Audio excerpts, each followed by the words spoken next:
Hi guys, I've gotten a lot of questions regarding how the Mariam Khan CBCL on Tuesday should run. So I put together this presentation to go through some of the salient points of what a CBCL session for Mariam Khan looks like and some ideas of how Ann Hartley and I, who wrote the facilitator's guide, thought you could run the session. This presentation also is loaded on Entrada, and it can be utilized as a way to keep everybody on the same page during the presentation. You don't have to use it, but it is another resource that's at your disposal. So first things first, how do we find it? Well, we find everything on Entrada. Jenny Ham sent you out an email about a week or so ago that gave you instructions to get to the staging Entrada area. It's all in the RMD 000 course because this is a pilot, so that's the name of the course number, under Mariam Khan, okay? So when you first open basically the materials side, which you can find on the left-hand side of the screen, you're gonna see three folders. There's this blue folder that's pretty much for the students. Don't worry about that. There's this green folder, again, that one's for the students, and this one will be released at about 8 o'clock in the morning, right as the students started, okay? This is the folder that you guys need to go in. This is the faculty materials, okay? First, quick thing about this student folder. This student folder has the self-study material, obviously. It also has the mastery assessment, which are just basically open-ended questions designed to guide their study through the very large self-study material. The other thing it has is that it has the case through the physical exam. They don't have any test results. They don't have the conclusion of the case. They don't even know the patient has listeria. So this literally just gets them the initial presentation, history, physical, social history, medical history, all of that, okay? So you guys click here on this yellow folder with the red writing. Once you go into that, you'll see it has two folders. There's the clinical skills faculty materials and the CBCL faculty materials. The clinical skills faculty materials is for the PM session. The CBCL is obviously for the CBCL, which will take place in the morning. So for now, click on that. When you open that, you're going to see you have 4 documents, okay? Really, where you should be spending the bulk of your time is the second one, the facilitator's guide. The facilitator's guide has the learning objectives for the session, the timeline of the session, all of the questions the students need to be asked during the session, and more importantly, all of the answers. It also has the take-home points, the final diagnosis, all of that information. This first one is basically the presentation I'm giving you right now, minus these Entrada pages. It's something I created that just is designed to help guide you through the session. It also has all of the questions from the quiz the students will take with the answers and rationale at the beginning, and we'll go through that. You'll see you also have the self-study materials and the mastery assessment with answers. You don't need to go through these. In fact, I wouldn't spend a whole bunch of time there. Where I'd really spend your time is on the facilitator's guide, and if there's anything that you want to dig deeper on that you're not clear about, then go into these and see if you can learn them, which I'm sure you can. You're all doctors, but see if it makes sense to you. If it doesn't, contact one of us. It's pretty well tagged throughout who the discipline director is. But you're also always welcome to contact me.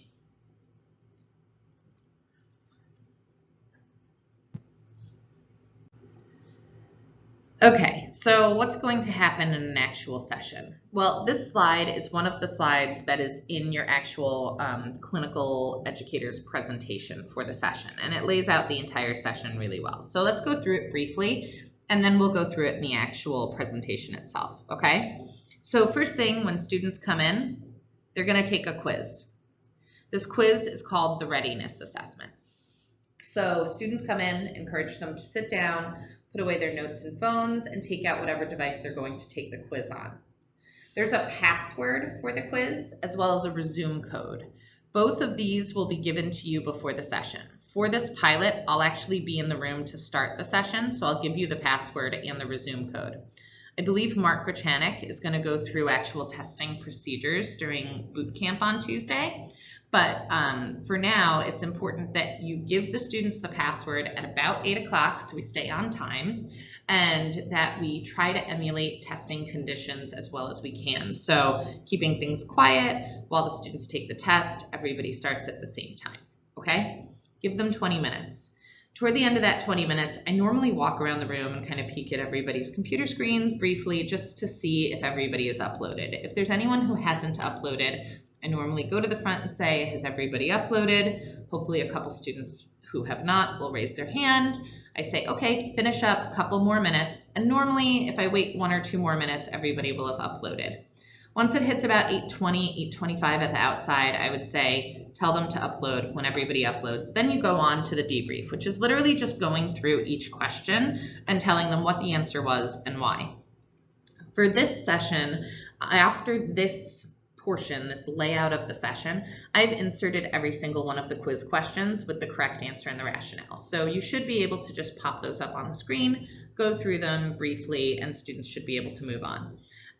If there are in-depth questions about it, I don't encourage you to spend a ton of time on this. Obviously, feel free to share whatever knowledge you have, but don't spend a lot of time on this debrief. I encourage you to tell students to reach out to discipline directors for more complete answers, okay? Then you're going to go into the initial case presentation. So the initial case presentation basically takes them through the physical exam, maybe some of the initial tests.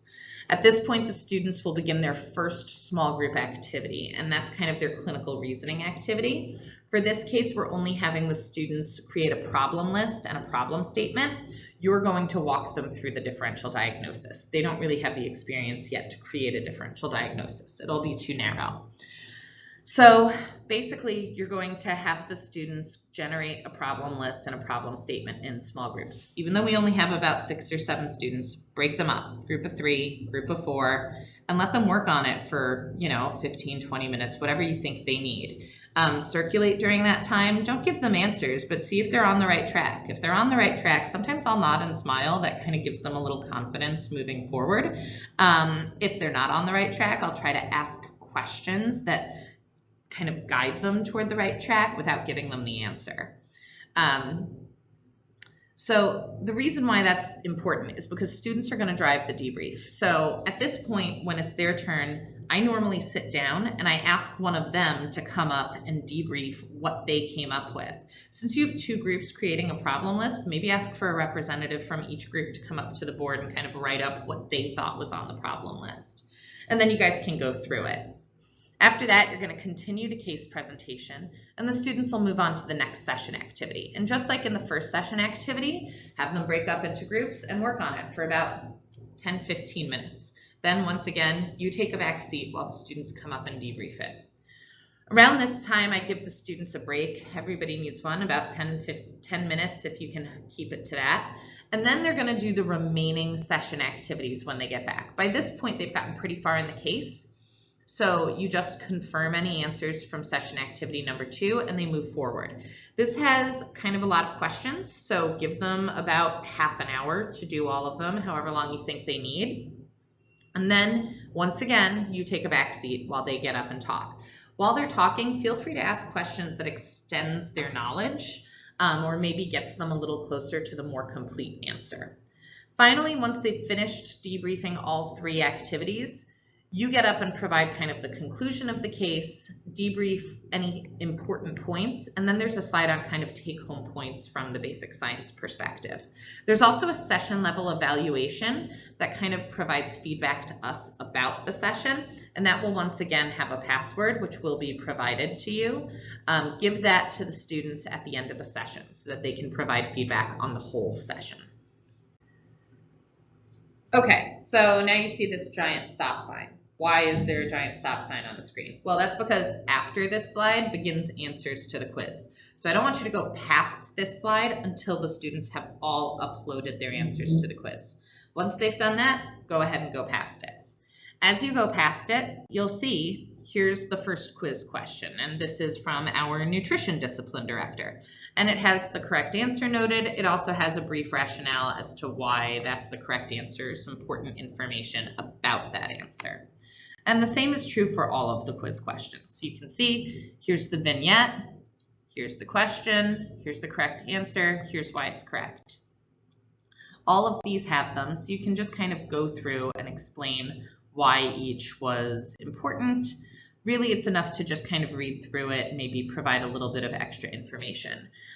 This question in particular is one the students somewhat struggled with last week, so you might brush up on this material a little bit so that you can provide a little bit more of a complete answer.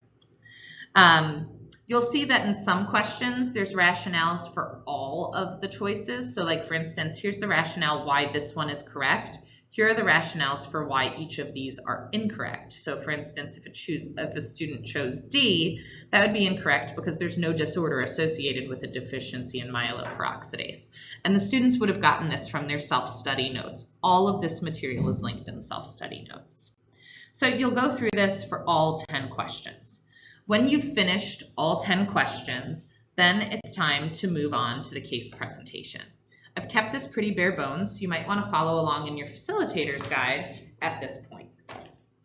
So once you're in the facilitator's guide, this portion is really as far as the students will have gotten, and they have access to this. So don't feel like you need to read through every word, but just kind of like highlight the important points. So Mariam Khan is a prima gravid woman who has shown up with, I think, a 2-day history of diarrhea, fatigue, fever, chills, things like that.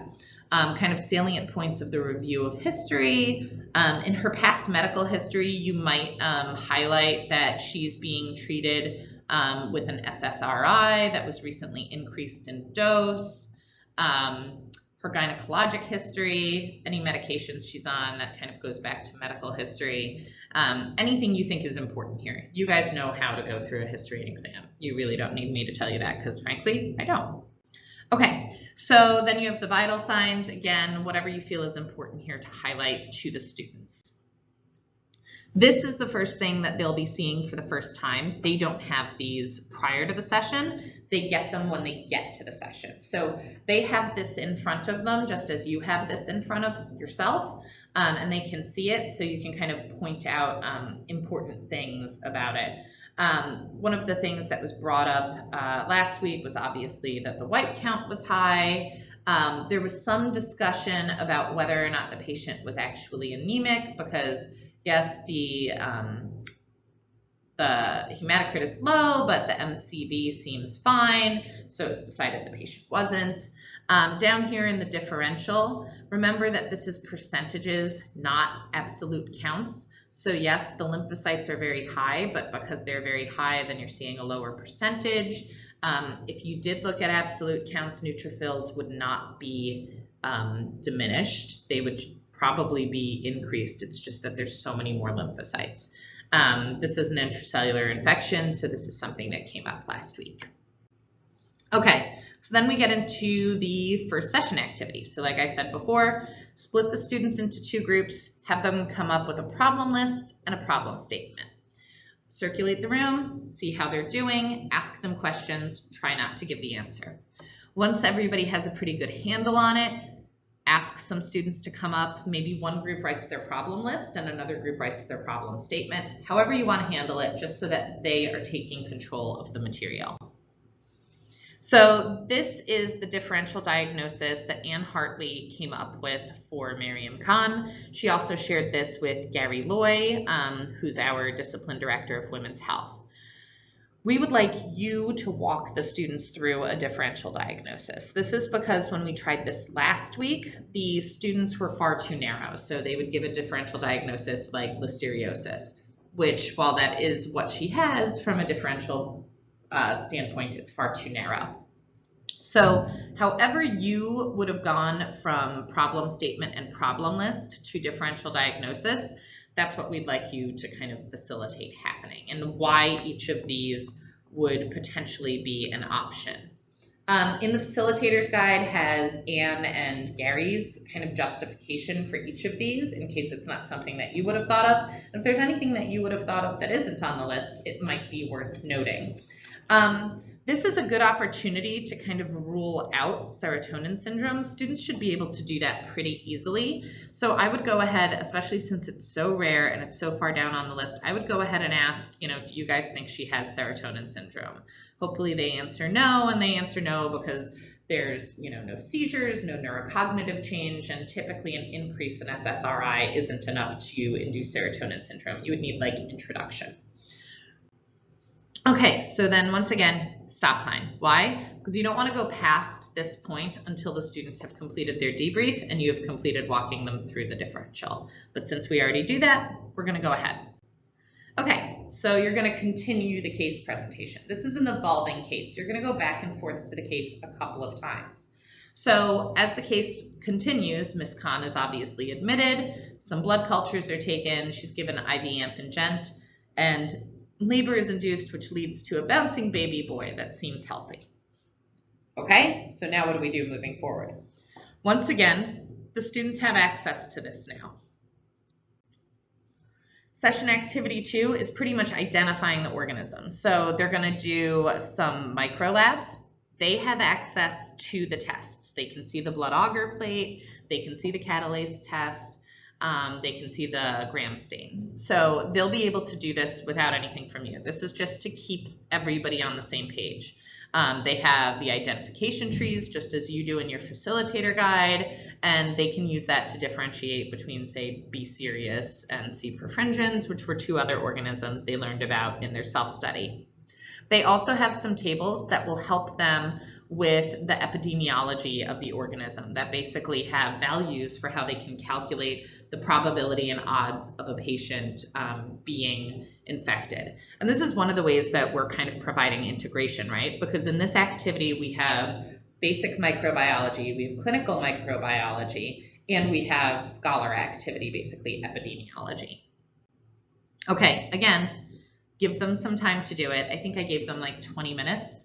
So give them some time to do it, circulate, see how they're doing, nod and smile if they're on the right track, ask some questions if they're not, and then call them up to debrief it, maybe one group at a time, or say, when they're getting close to the end of the time, say, okay, your group is going to handle the first 2 questions, your group is going to handle the next 3 questions. The key is to have the students teach you. So sit down, make them stand up. Okay, now they get a 10-minute break. So break time, off they go. All right, now they're back. So now you can continue. So hopefully at the end of the last session activity, right before they left, they said that the organism was Listeria monocytogenes. You're going to add the information that it's susceptible to pen and amp, and that's going to come from the lab. Then you're going to give them the histopathology, basically saying that the placenta does not have chorioamnionitis, which is good, but we're still going to protect the baby, right? So the baby is kept in the hospital to keep a 1-week course of amp and gent and then discharged. And thankfully, baby is fine in this case. All of the baby's blood and CSF samples are ultimately negative. So you're going to share all of this with the students. Once again, the students will also have access to this. If you open up that student folder, you'll see the student guide basically has giant stop sign pages throughout it in the same place. So theoretically, a student could read ahead, but we're hoping they're honest. Okay, so now they're going to do the next 3 activities before the next debrief. So how do we handle this? Well, here's kind of our argument. Have the students work on all 3. So I'm just showing session activity number 3, but there's a slide for 4 and 5 as well. Have the students work on all of it. Then, when it's getting close to the end of the time, tell one group, hey, you're going to do session activity 3. Tell the other group, you're going to teach back session activity 4. And then maybe you can all work on session activity 5 together, or alternatively, you could split session activity 5 between the 2 groups.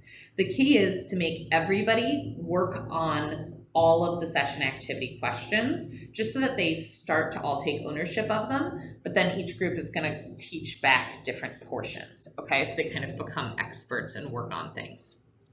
So this is session activity 3, your session activity 4, and session activity 5. You'll see they each kind of have different characteristics, like pathology. This one has women's health. So they each have different focuses, but they all relate back to Listeria. Once the students have debriefed all 3, and I think they get something like half an hour to work on it, and then like another 20 minutes to do teach back, Once they've done all of that, you're getting toward the end of the session. It should now be between 11:30 and 11:45. If the debrief is complete, go past my stop sign and you can conclude the case. Now you're back up. So you get up and basically just say that at 8 weeks out, mom and baby were both doing well. You debrief the case. This was written by Ann Hartley and confirmed by Gary Loy again, and you give them the final diagnosis of the case. After that, there's one more slide. This has the basic science take-home case, the points. Some of them are really, really closely related to listeria, like this one. There are some that just tell them things about the self-study. So for instance, we didn't talk about a toxin-producing organism, but STEP loves them. So I want the students to know that those are organisms they should know. There's also take-home points here from Women's Health, basically saying that chorioamnionitis always requires delivery. And there are some things from pathology as well, talking about how often you won't see anything on CSF or blood smear with L- monocytogenes and what the pathology is associated with this organism. And that's it. At that point, the case is dismissed and everybody goes home. Well, actually, they go to lunch and come back in an hour for the afternoon session. If you have any questions, feel free to contact me. You can reach me via email, GChat, or at this phone number, 630-440-3442. Best of luck, and I'll see you tomorrow.